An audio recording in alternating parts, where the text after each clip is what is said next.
아프리카에 가면은 그 밥 베이글이라는 의료 선교를 하는 선교사님이 계십니다. 그분은 예배당이 없어서 동네 나무 그늘 아래에서 교우들과 함께 예배를 드리고 있죠. 그런데 어느 날 그 동네에 사는 무당이 와서 나무를 저주하고 갑니다. 근데 나무가 저주를 받아서 시름 앓더니 말라 비틀어졌어요. 죽었어요. 나무 그늘도 잃어버렸지만 영적인 어둠이 찾아왔습니다. 전도길이 막히는 거예요. 무당이 득세하기 시작하는 것이죠. 성도들이 위협을 느끼기 시작합니다. 밥 베이글리 선교사님이 안 되겠다 싶으니까 성도들을 모아서 기도를 요청했습니다. 어떻게 해요? 이 나무를 살려달라고 우리 기도합시다. 그래서 방법은 나무에다가 손을 대고 오고 가면서 하나님, 이 나무를 살려주시고 이 예배 터전이 살아나기를 원합니다. 영적으로 살아나기 원합니다. 죽은 나무를 살리기 위해서 온 교우들이 합심해서 기도하기 시작했습니다. 자, 어떻게 됐을까요? 살았어요. 정말 기적같이 나무가 다시 살아났는데요, 더 놀라운 건 1년에 한 번 열매를 맺는 나무가 이 살아나면서부터 1년에 2번씩이나 열매를 맺었다는 거 아니겠습니까? 마을 전체가 난리가 났어요. 영적으로 충만해지기 시작했어요. 사람들이 나무 그늘 아래 예배당으로 모여들기 시작했습니다. 그리고 무당은 쫓겨나기 시작했어요. 여러분, 사람은요, 그 크기를 어떻게 가늠할 수 있냐면 그 사람의 기도하는 범위에 따라 그 사람의 크기가 결정이 돼요. 가정만을 위해 기도하는 사람이 있다면 가정만큼만 그 사람은 큰 사람이에요. 나라를 위해 기도하는 사람이 있습니까? 그러면 그 사람의 범위는 나라까지 커지는 거예요. 나라뿐 아니라 열방까지도 위해서 기도한다면 열방의 크기만큼 그 사람의 크기가 커질 것을 믿게 되기를 바랍니다. 그러니까 무엇을 위해 기도하느냐가 대단히 중요한 거예요. 일평생 나만을 위해 기도한 분이 있다면 오늘 말씀을 듣고 중보기도에 눈을 뜨게 되기를 간절히 바랍니다. 오늘 본문은 중보기도를 드리고 있는 모세의 이야기가 담겨 있어요. 우상 숭배로 인해 하나님이 진노하셔서 이스라엘 백성들을 다 쓸어버리고 진멸하시겠다고 하셨어요. 모세가 다급한 나머지 하나님 앞에 중보기도를 드렸습니다.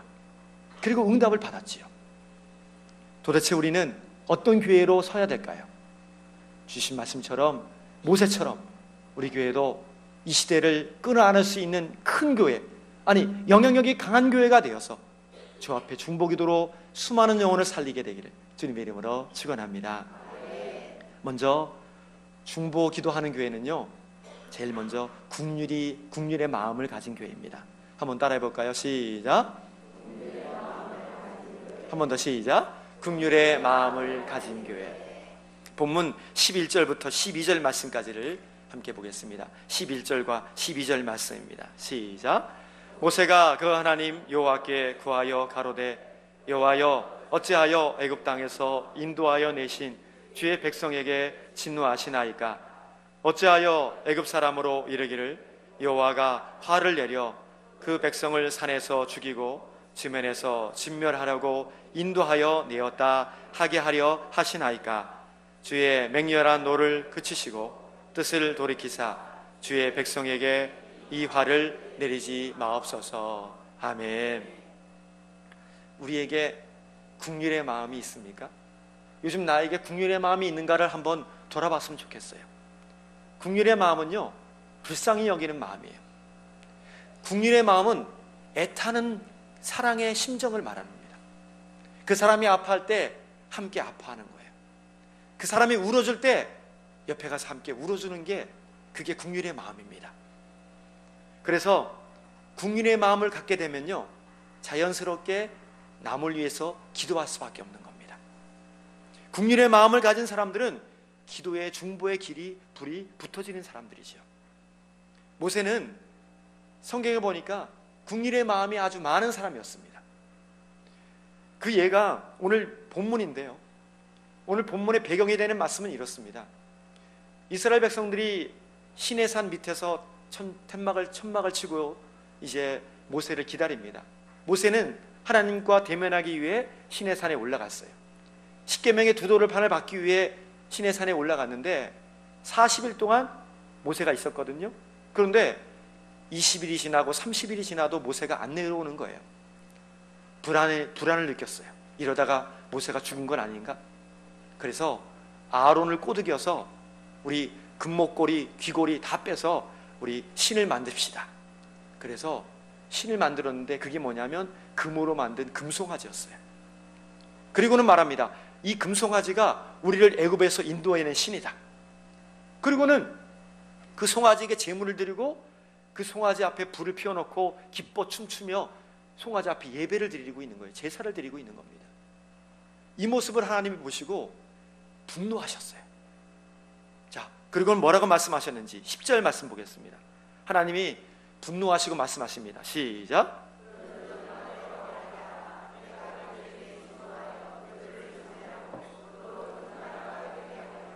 아멘. 지금 금송아지를 신이라고 섬기는 백성들을 내가 가만둘 수 없다. 저들을 다 진멸해버리고 너 모세를 통해서 새 민족을 내가 만들어버리겠다. 도저히 안 되겠다. 머리끝까지 화가 나셨어요. 하나님. 어떻게 보면 모세는 자기 혼자만 목숨을 건질 수 있어요. 대신에 누가 다 죽어요? 백성들은 다 죽는 겁니다. 이때 모세가 자기 생명 살리겠다고 하지 않고 하나님과 이스라엘 백성들 사이에 서서 하나님께 눈물로 호소하고 있습니다. 이 백성을 살려달라고 부르짖고 있더라는 것입니다. 사실 이스라엘 백성들은 모세를 딱히 좋아하지 않았습니다. 모세에게 늘 원망했죠. 물이 없다고 불평했습니다. 고기가 없다고 모세에게 돌을 던졌어요. 덥다고 던졌고 춥다고 던졌고 애굽으로 보내달라고 하나님과 모세에 대해서 늘 원망하고 불평했던 게 이스라엘 백성들이었습니다. 그런데 뭐가 이쁘다고 지금 모세는 그 원망하는 백성들을 살려달라고 하나님 앞에 중보기도를 드리고 있습니다. 왜요? 긍휼의 마음이 있었거든요. 불쌍히 여기는 마음이 있었거든요. 심지어는요, 출애굽기 32장 31절 말씀, 오늘과 연관되는 말씀인데 이렇게 말하고 있습니다. 모세의 말입니다. 함께 31절부터 32절을 읽어보겠습니다. 시작. 슬프도소이다. 이 백성이 자기들을 위하여 금신을 만들어 싸우니 큰 죄를 범하였나이다. 그러나 합의하시면 이제 그들의 죄를 사하시옵소서. 그렇지 않사오면 원컨대 주의 기록하신 책에서 내 이름을 지워버려 주옵소서. 아멘.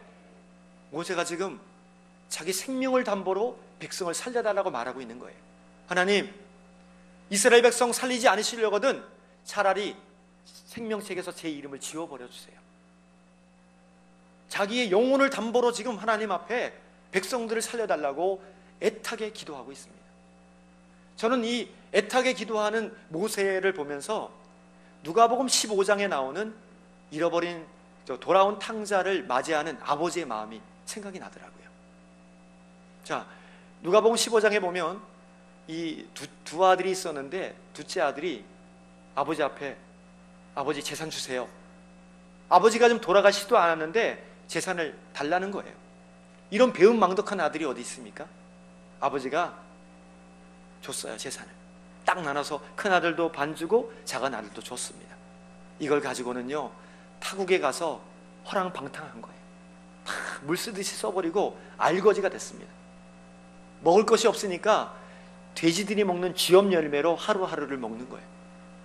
그러니까 내가 이렇게 거짓골을 못면하면 안 되겠다 싶어서 내가 아버지 앞에 맞아 죽어도 아버지 앞에 가야겠다. 아버지 앞에 내가 종으로 사용돼도 내가 아버지 앞에 가야겠다. 그리고는 거짓골을 하고 아버지 앞에 옵니다. 그리고는 아버지가 맞아주지요. 그 맞아주는 장면이 바로 20절에 이렇게 나옵니다. 이에 일어나서 아버지께 돌아가니라. 아직도 상거가 먼데 아버지가 저를 보고 측은히 여겨 달려가 목을 안고 입을 맞추니. 여러분 이게 상상이 되십니까? 아니 뭐가 이쁘다고 재산 다 탕진하고 알거지 되어 돌아온 아들을 맨발로 달려가서 그것도 끌어안고 목을 끌어안고 입을 맞추면서 내 아들 내 아들 울면서 그 아들을 맞아줍니까? 사실 저 말씀은요 우리 한국 정서에는 맞지가 않아요. 제가 그래서 말씀을 준비하다가 한국 정서로 저 말씀을 다시 읽어볼게요. 이에 일어나서 아버지께로 돌아가니 아버지가 열을 받으셔서 지게작대기로 돌아온 아들의 다리 몽둥이를 부러뜨리고 어머니는 옆에서 말리며 우시더라. 마음이 좀 시원하시죠? 이게 한국 정서예요. 저 아들 가만두면 안 됩니다. 다리 몽둥이를 부러뜨려야 돼요. 왜? 아버지 거 다 탕진하고 왔으니까요. 그런데 저 아버지의 모습은요, 한국 아버지의 모습이 아니라 죄인을 받아주시고 용서하시고 사랑하시고 품에 품으시는 아버지의 마음을 표현한 것을 믿으시기 바랍니다. 저게 우리 아버지예요.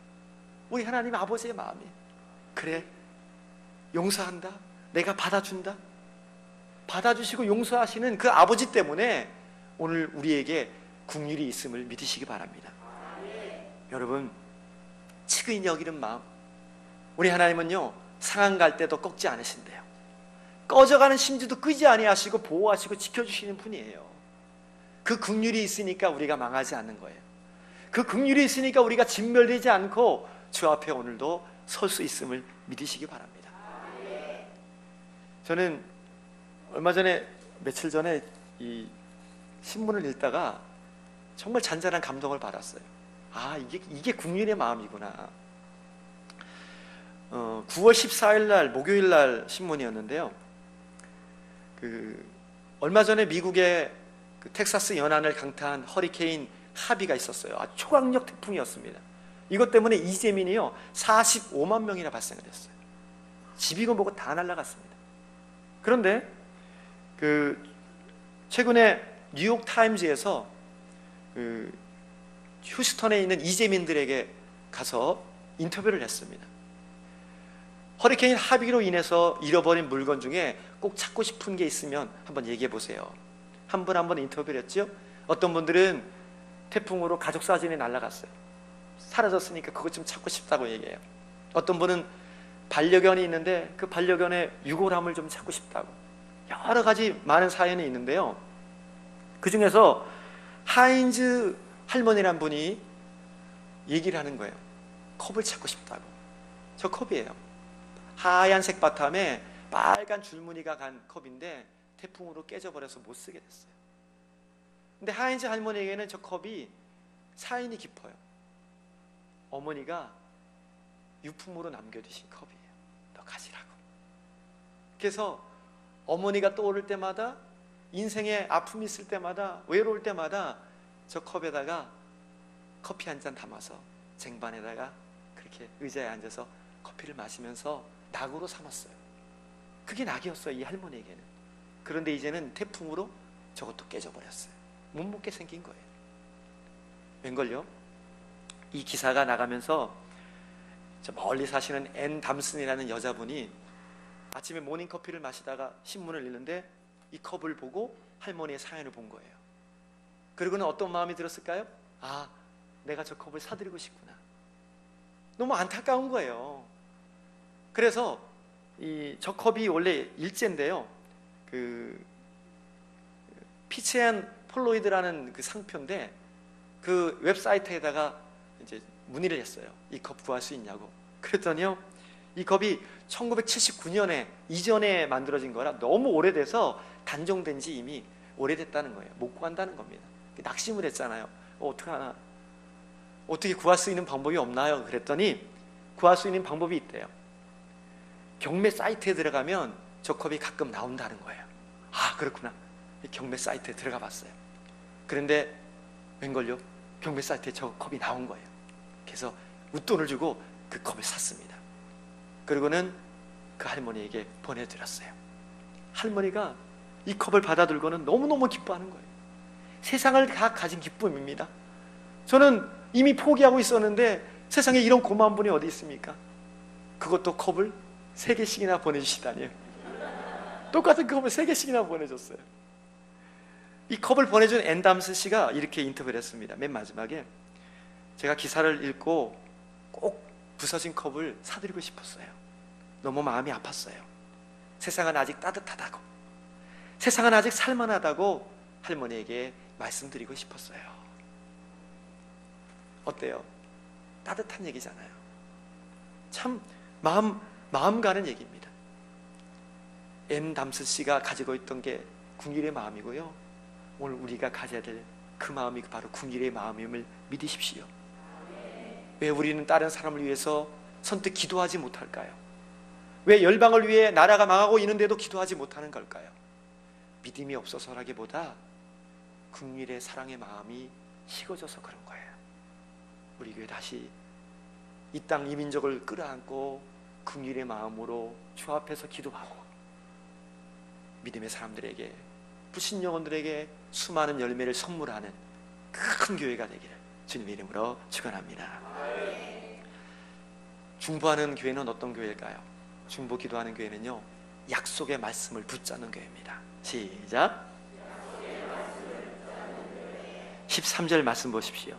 13절에 약속을 붙잡는 내용이 나옵니다. 13절을 제가 읽어드릴게요. 주의 종 아브라함과 이삭과 이스라엘을 기억하소서. 주께서 주를 가리켜 그들에게 맹세하여 이르시기를 내가 너희 자손을 하늘의 별처럼 많게 하고 나의 허락한 이 온 땅을 너희의 자손에게 주어 영영한 기업이 되게 하리라 하셨나이다. 아멘. 성경은 약속이 담긴 책이에요. 그래서 구약은 옛 약속, 신약은 새 약속이에요. 이 언약이란 단어를 그 한자에 보면요, 한자로 저렇게 표현해요. 말씀 언에다가 약속 약자예요. 그러니까 약속은 곧, 언약은 곧 약속과도 같은 거예요. 약속과 언약은 똑같은 것입니다. 그래서 하나님은 언약하셨다면 언약을 지키시는 분이라는 거예요. 우리 하나님 신실하신 분입니다. 약속하신 것은 변개치 않으시고 반드시 지켜주시는 분이라는 거지요. 지금 모세는 하나님 앞에 저 약속을 붙들고 하나님 앞에 매달리고 있는 거예요. 본문 말씀을 쉽게 표현하면 이런 거예요. 하나님 잊으셨습니까? 분명히 우리 조상들에게 하신 약속이 있잖아요. 아브라함과 이삭과 야곱에게 내가 내 자손을 별처럼 많게 하겠다. 그리고 내가 가나안 땅을 너희들에게 영영한 기업으로 물려줄 것이다. 하나님 그 약속 잊으셨습니까? 지금 진멸해 버리시면 하나님의 약속은 수포로 돌아가는 거 아닙니까? 하나님 제발 그 약속을 지켜주세요. 애타게 기도하고 있는 거예요. 모세의 절박함이 느껴지지 않습니까? 약속을 버리시면 안 됩니다. 이 약속을 좀 제발 지켜주세요. 중보 기도하는 사람은요, 강력한 무기가 있어요. 그게 뭐냐면 하나님의 약속이에요. 하나님의 말씀이에요. 말씀대로 됩니다. 약속하신 대로 됩니다. 이 믿음이 하나님의 마음을 움직이기 시작하더라는 것입니다. 우리 자녀들이 그러잖아요. 아빠 이거 사주세요. 근데 아빠가 귀찮아서 안 사줍니다. 그러면 아이들이 한마디 하면요, 꼼짝 못합니다. 아빠 지난번에 사주기로 약속하셨잖아요. 사줘야 돼요. 안 사주면은 이거 아빠와의 신뢰가 깨지는 거고요, 아빠는 거짓말쟁이가 되는 거거든요. 그러니까 약속은요 꼼짝 못하는 거거든요. 우리 하나님 마찬가지십니다. 우리 하나님 신실하셔요. 사람이 아니시니 시건치 않으시고요, 또 인생이 아니시니까 후회가 없으시대요. 하신 말씀을 행하시고요, 말씀하신 것을 반드시 실행하시는 분임을 믿고 말씀을 붙잡게 되기를 간절히 바랍니다. 그러니까 약속을 붙잡고 믿지 않은 가족들을 위해서 기도하는 거예요. 약속을 붙잡고 이 땅을 위해서 기도하는 거예요. 약속을 붙잡고 열방을 위해서 기도하는 거, 그게 바로 중보하는 교회의 역할이라는 것입니다. 다니엘 9장에 보면 다니엘이 이 포로로 잡혀갔을 때에 그가 아직 띄워주시면 안 되는데, 그가 바벨론의 포로로 잡혀가서 70년 동안이나 있었어요. 이스라엘 백성들이 예루살렘은 파괴됐고 포로 생활에서 언제 벗어날지 몰라요. 막막하고 두려움이 있어서 이제는 기도조차 안 해버립니다. 포기해버렸어요. 에이 이러다 죽겠지 뭐. 그러던 어느 날 다니엘이 왕의 소고에 들어가서 이런저런 책을 읽다가 예레미야 선지자가 쓴 두루마리 책을, 성경책을 보게 됩니다. 근데 읽다가 깜짝 놀랍니다. 그 책에 뭐라고 쓰여 있냐면 예레미야 선지자를 통해서 이스라엘 백성들이 바벨론에서 70년 동안 포로로 잡혀갔는데 70년 만에 고국으로 돌아와서 예루살렘을 다시 번성시킬 것이다. 회복시킬 거다. 이 약속의 말씀을 받은 거예요. 아, 약속이 있는 거구나. 그 순간 다니엘이요, 베옷을 입습니다. 그리고 잿더미에 뒤집어 앉아서 금식하면서 죄를 뒤집어 쓰고 하나님 앞에 회개 기도를 합니다. 자기의 죄뿐 아니라 자기의 조상들, 알지도 못하는 조상들의 죄를 기도하는 거예요. 하나님, 조상들의 죄를 용서해 주세요. 그리고 약속하신 대로 70년 만에 포로로 돌아가서 고국을 살리게 하여 주옵소서. 그 말씀이 바로 금방 봤던 저 말씀이에요. 9장 4절 말씀 보세요. 다니엘 9장 4절 함께 읽어볼까요? 시작.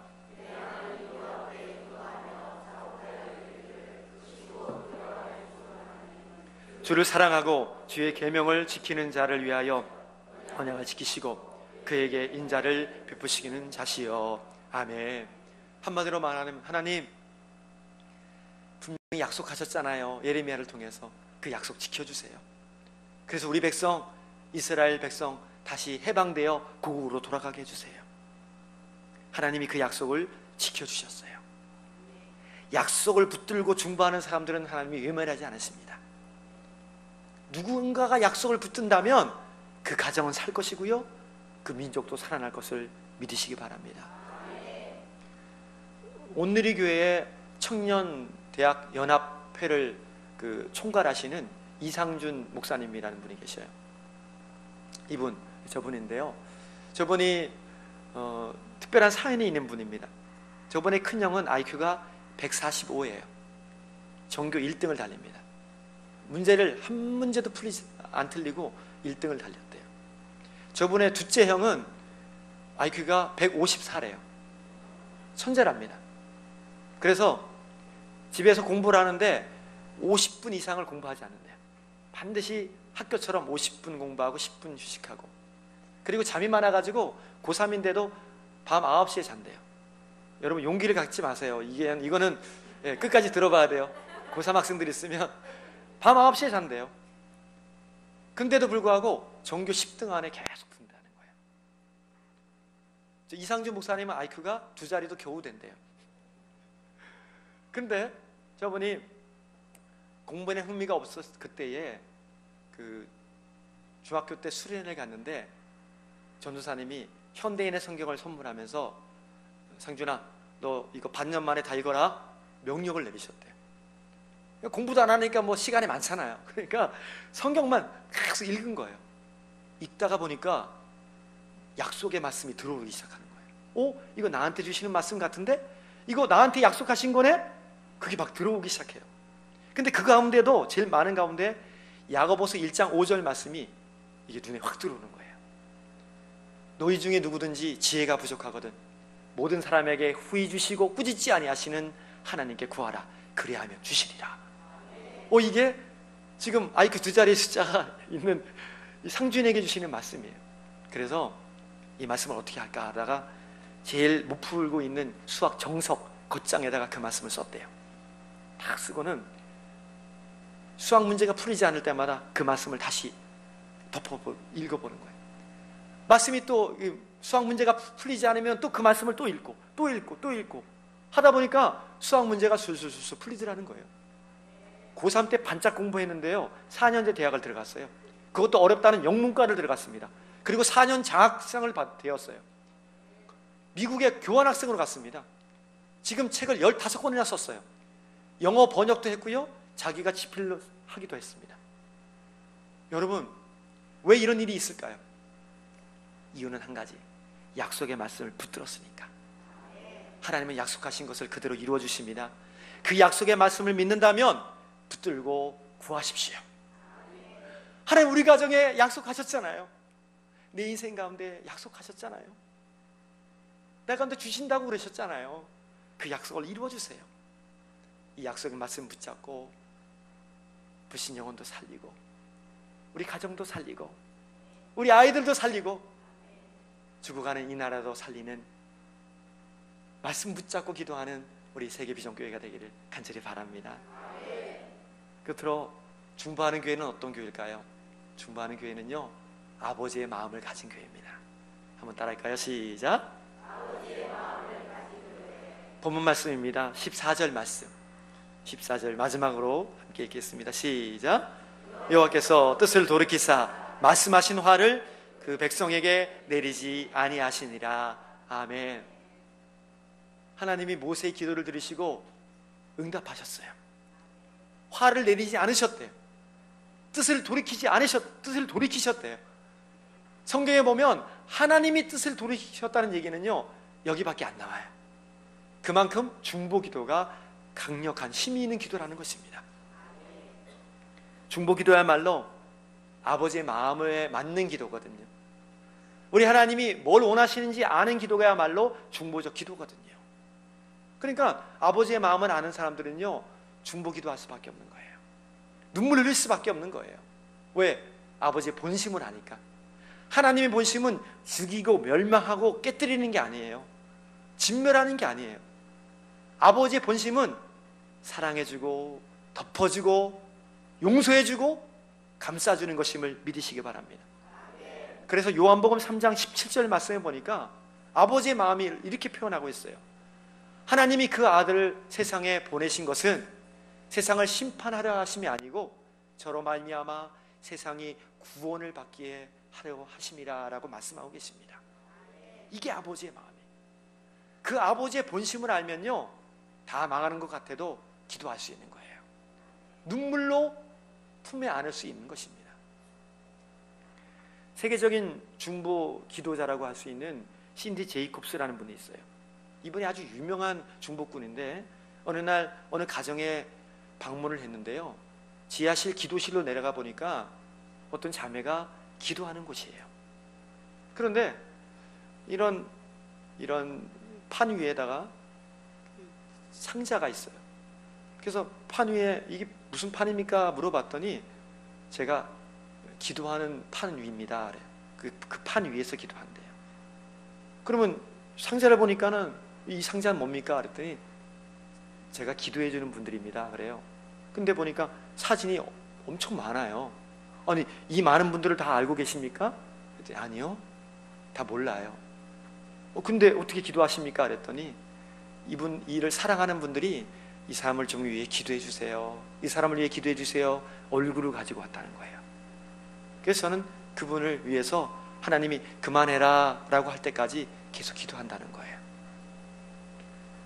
신디 제이콥스가 그 사진 한 장 한 장을 이렇게 보니까 가슴에 갑자기 뭉클해지는 거예요. 그 사진 한 장 한 장마다 자매가 흘린 눈물 방울이 뚝뚝뚝뚝 떨어져 있는 거예요. 아, 남 모르는 사람을 위해 기도하는데도 이렇게 눈물 흘려 기도하는구나. 더 놀라운 사실은요, 그분은 태어나서 한 번도 걸어본 적이 없는 분이에요. 중증 장애인이에요. 저는 나가서 헌신하지 못하지만 이분들을 위해 저는 이 지하실에서 기도합니다. 거기에 신디 제이콥스가 감동을 받은 거예요. 저 마음이 아버지의 마음이구나. 내가 이제 저 마음으로 기도해야겠구나. 여러분, 우리 교회가 어떤 교회가 되겠습니까? 우리는 어떻게 구해야 되겠습니까? 주신 말씀 붙잡고 궁일의 마음을 가지고 기도하십시오. 약속을 붙잡고 기도하십시오. 아버지의 마음을 가지고 눈물 흘려 기도할 때에 우리의 기도를 통해 이 땅이 변하고 우리의 아들이 성장하고 죽을 영혼이 주 앞에 살아나는 역사가 있게 되기를 주님의 이름으로 축원합니다. 기도드리겠습니다.